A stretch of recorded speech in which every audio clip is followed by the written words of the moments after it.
Hello everyone and welcome back to the channel. So, as you might have noticed, it's now October and we all know what that means. It's Halloween month. So Halloween, as for many of you, has a special place in my heart.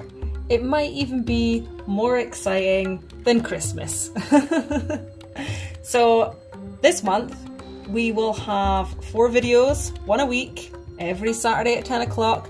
And they're all going to be different, I want to say creepy, but not all creepy. Some are just, you know, a bit darker. They're just more Halloween-y things. So this week, it's a Windigo, as you may have seen in the thumbnail. So in this video, I will jump in from time to time. I'll let you know exactly what I'm doing, what I maybe changed, and bits and pieces like that. So let's get into it. So first of all, what you can see here is I created a basic shape with armature wire of the Windigo, and then I bulked out his torso with some tin foil. That way you're not going to get, it's not going to be super heavy with clay, and it's going to be able to bake pretty easily. So the last thing you want is to end up having like a super heavy body that's not going to bake, or even creating a super heavy head and that's never going to stay on its neck. The clay that I used was super Sculpy, and it was a lightweight oven baked clay, and it was almost like this foam. I kind of want to say like a foam clay. I'd never come across it before, but it was really cool stuff. Definitely check it out. I bulked out the hooves a bit more. Here, I wish that I'd paid a bit more attention to the shape of the hooves, because I just kind of threw the clay on here thinking that I would, you know, use the other clay and sculpt it and shape it a bit more later on.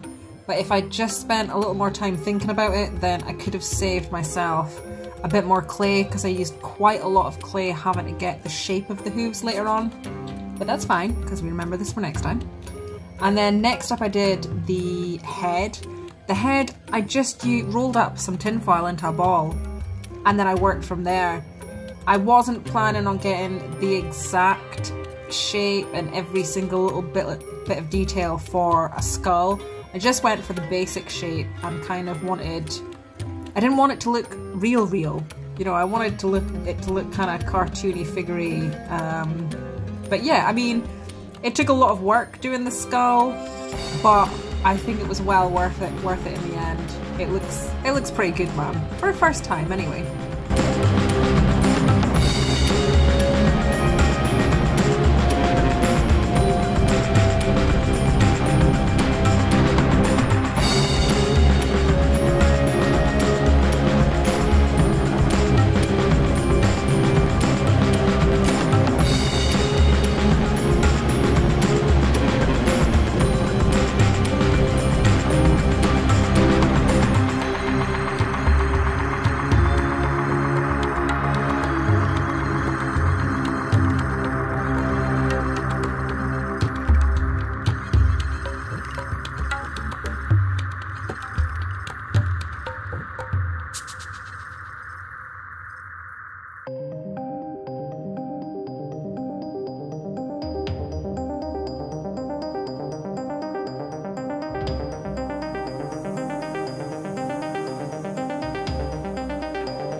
So then when we moved on to the hand, I just created a little shape in the middle of like the basic palm of a hand, added in some wire, and then basically just built on the fingers from there.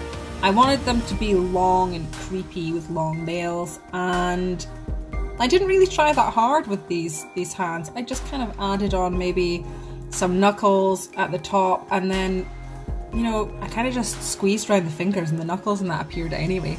So the hands were pretty good. I quite liked them.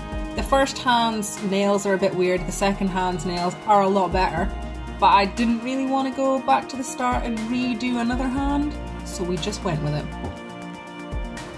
And the antlers were pretty straightforward. I just got the basic shape, stuck some clay on it, and then added each bit of wire in with clay around it to kind of hold it all together. And it worked fine. I only had one crack with the antlers, and that was because I knocked it when it was coming out the oven, but it's fine because I glued it together again.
This is pretty much the end of all the little tasks and bits and pieces I had to do.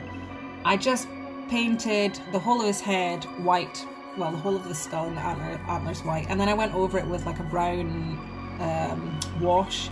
You know, like I just added water to paint so I could wash over the top of it, and I dabbed it down sometimes with like a paper towel, and it was fine. I think that I will at some point go over his antlers and make them darker, so the skull and the antlers are slightly different colours. At some point anyway, but he looks fine. And then I painted his hooves and his hands dark, just dark brown, and then it was time to glue his head on.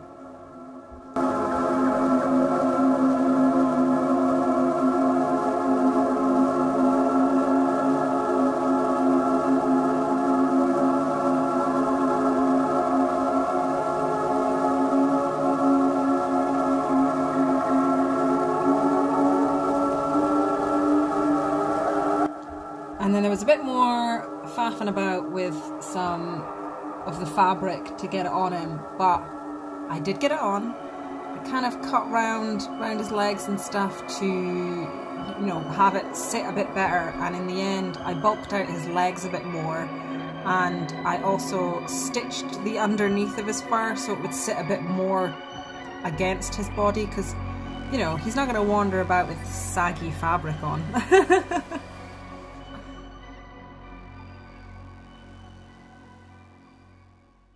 And there you have it for this week's creepy video.